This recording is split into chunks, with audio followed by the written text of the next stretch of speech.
Ecotimes is having the pleasure to have Marius Bear for an interview session. Good evening from Athens, Marius. Hi, everyone.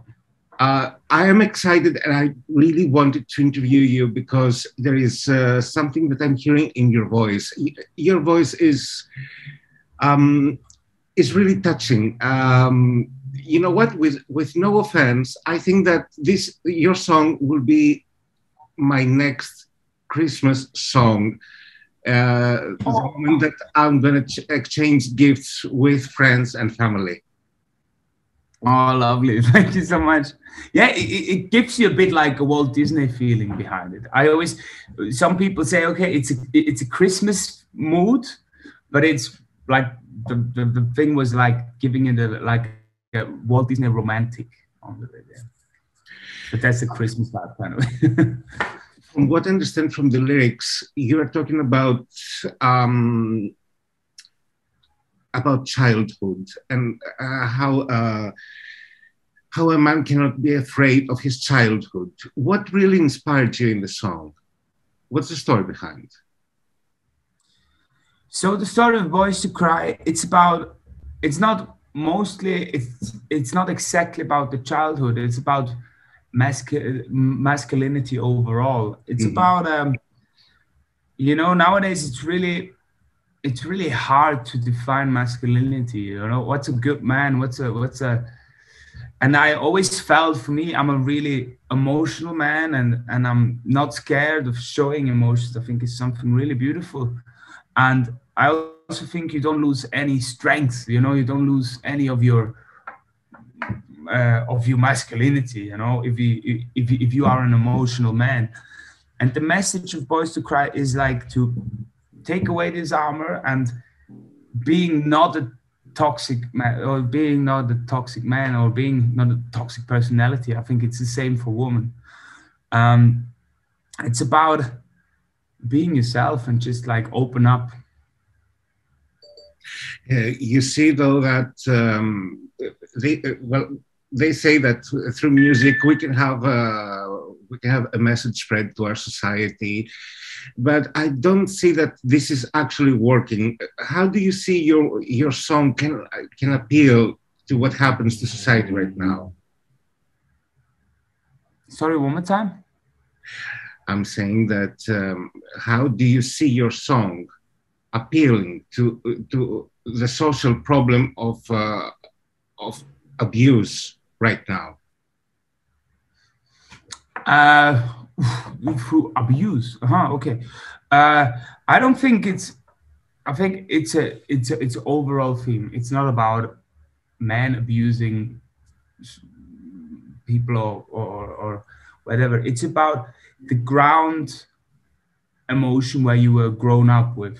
It's about being a neutral personality, being positive, having positive vibes, and it's something really important for a man. Not like take away all your how do you say? Yeah, like this armor you got sometimes in front of you now. Because if you go with love to people, it will come back every time. Yes, that's true. So it's a theme overall. It's about a ground emotion of a person. It's about being neutral. Yeah. Was Eurovision your personal goal one day to go to the contest and perform? No, not at all. I mean, I watched it a lot because in Switzerland, it's sometimes, it's like with your family. It's always an occasion to watch the Eurovision Song Contest. It's like ski races. We watch ski races together and we watch Eurovision together. That's like proper typical Swiss thing we do. So I nearly seen every Eurovision Song Contest, but like it just came into my mind in autumn, where we said, okay, now we had this long break of COVID. What can we do, for me and for my team to grab on something to get out of this, and because we need some love right now, because we had such a long break, and I'm mostly a live musician.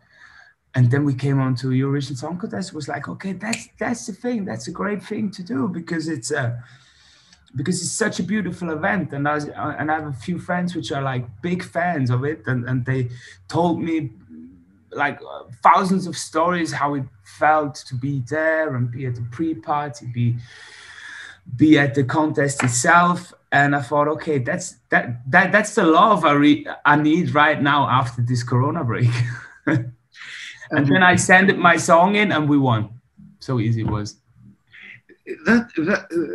This is the moment that I want to go. Okay, I'm trying to imagine, because I'm not a musician, I never submitted a song to Eurovision. Describe me the moment that you receive the call from the broadcaster and they say, you are the one. Hey, it was, I didn't receive the call from the broadcaster. I received the call from a manager. Mm-hmm.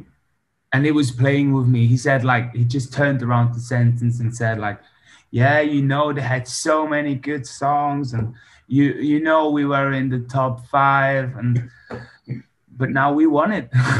Fuck you. I was like, wow, why are you doing this to me?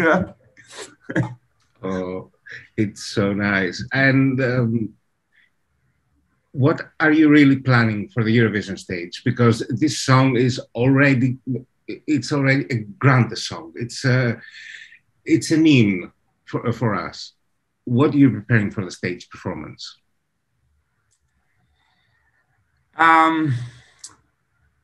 It will be the opposite again. It will be the opposite what everyone else does. It's the same with the song itself. You know, the song. It's not a song where I want to show off my voice, Mm-hmm. because mostly at the Eurovision, the feeling is always like, look how great can I sing, and look how great I can dance. And it's such a Swiss song, you know. It's a song which creates a vibe and which has a beauty. But I don't sing crescendos and stuff. It's about giving an emotion. It's not about showing myself up. It's about creating an emotion, bringing it into your living room, Mm-hmm. and give you like a 3-minute long hug. You know, it's like a 3-minute long Walt Disney embrace kind of way. And that's also how the light's gonna work. So the light should support this emotion of closeness, of like really true, pure emotion and totally honesty to the audience, and not about, you know.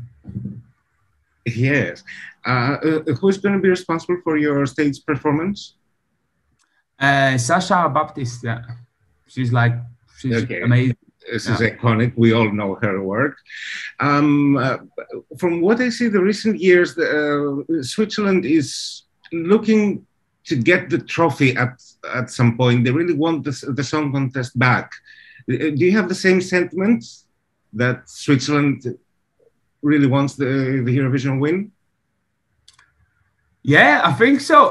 So that's why they chose me. No, no. Yeah, of course, because I mean, the Eurovision was first. They first done it in Switzerland in 1952, and it was also, how do you say, started by a Swiss guy. So it would be nice to have him back in Switzerland. And but of course, there's like pressure, because I mean, John Steers was third. Luca Henny was fourth, so there's not a lot of space for me. You know, I mean, I would be already so happy if I will get onto the second place. But I think, you know, if everything comes together, if this vision of Boys to Cry comes together, if I'm able to create this emotional bubble together with the light, with my performance, with my eyes into the camera, we can be first, I'm sure. If you had the chance to bring a big superstar singing along with you in Eurovision, your song, whom would you choose? A big superstar. It would be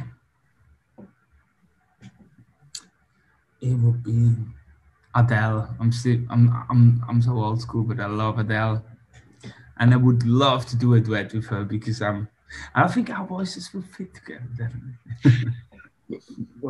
I think that I'm agreeing. I'm agreeing right now with you. Have you been to any promo tours? I think you were in Israel, right? No, I just did Oh, one. I was just in Madrid. Just last weekend, I was in Madrid.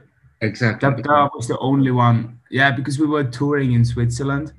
You know, we had like a live tour, and I had to focus on that first. What was the most impressive reaction that you received from a fan in Madrid? I had a little guy, you know, he was like, he came to me and he was like, you know, the message is like when I heard it first time, I get goosebumps, and he was looking at me and he was shivering. You know, he was like this, like, and he was breathing like this. And I was like, bro, come down. And I took him like, you know, gave him a hug, and then he fell down, but he really felt. He didn't said it too much, you know. He was like, I love you, I love blah blah blah. But you really felt in his body how he kind of way, how he was, how is it like crippling here, you know.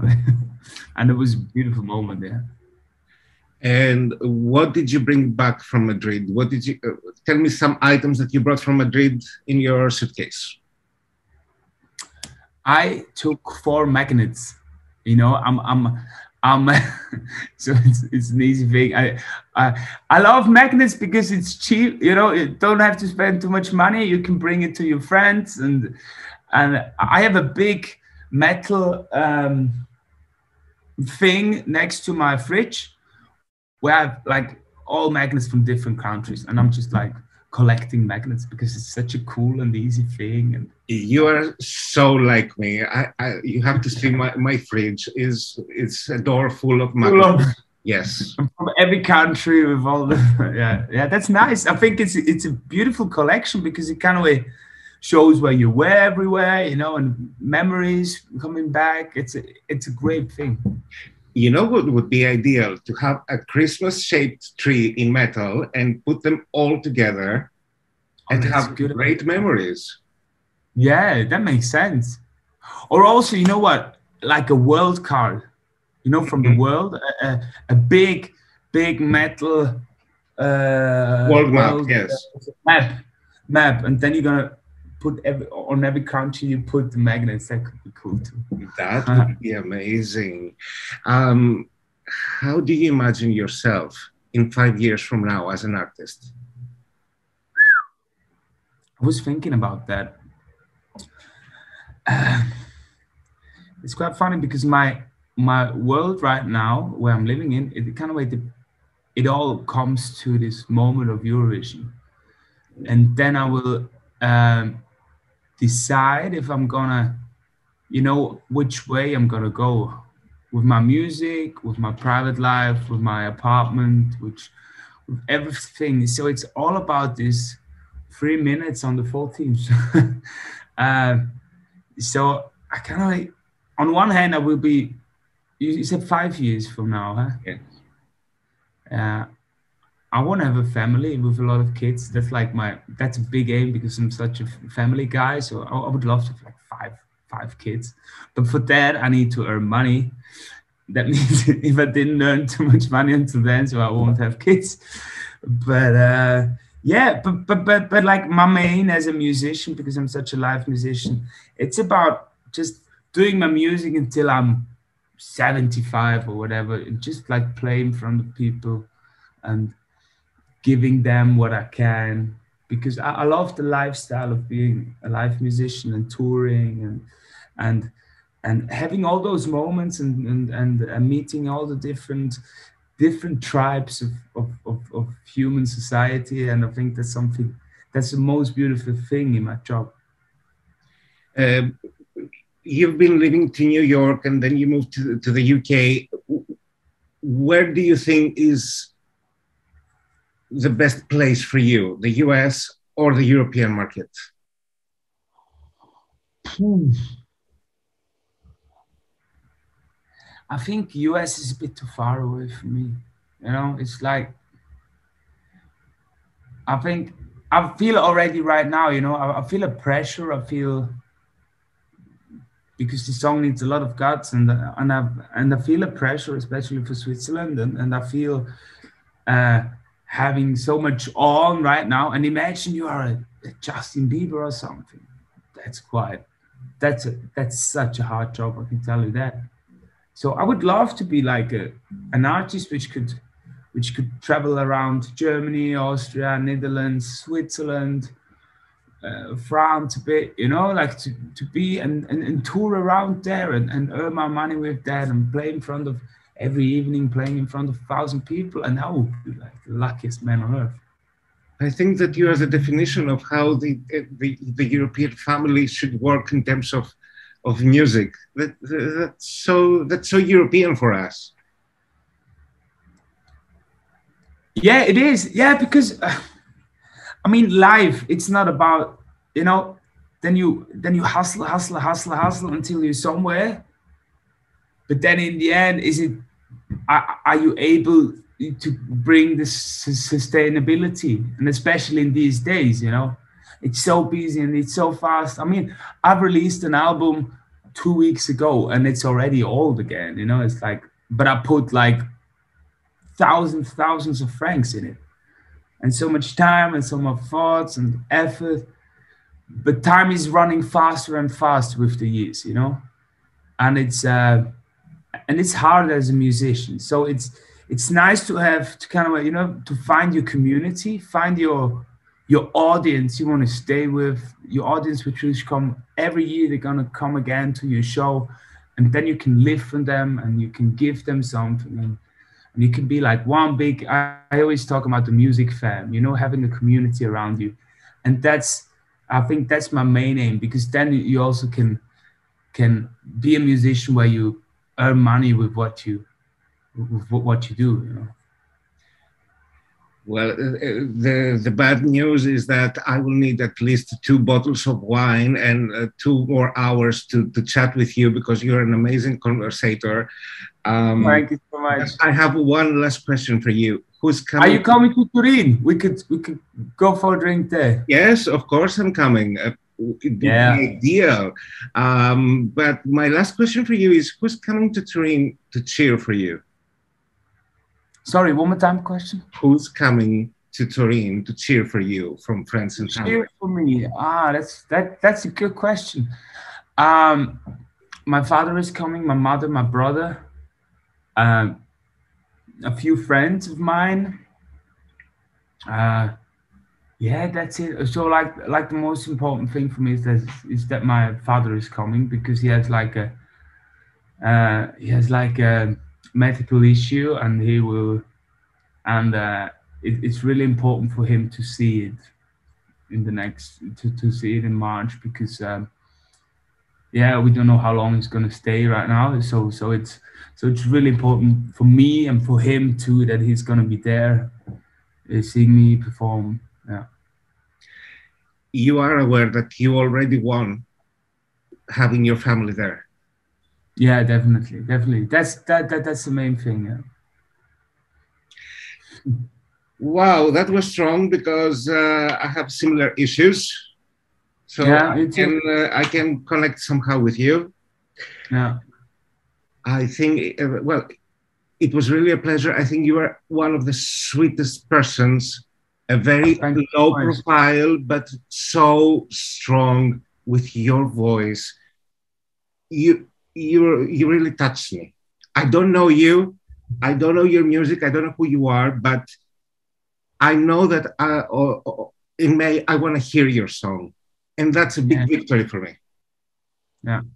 Thank you so much. Thank you for feeling this. Thank you so much. Thank you for giving this to us. I will see you. But we really have to go for a drink into it. That would be lovely to have another chat. Yeah. Let's do this. Let's do this. Perfect. Thank you so much for spending your time with us. Thank you. Great. Thank you. So have a nice day, and we will see us in Turin. Perfect. Ciao, Mario. Bye-bye. Ciao.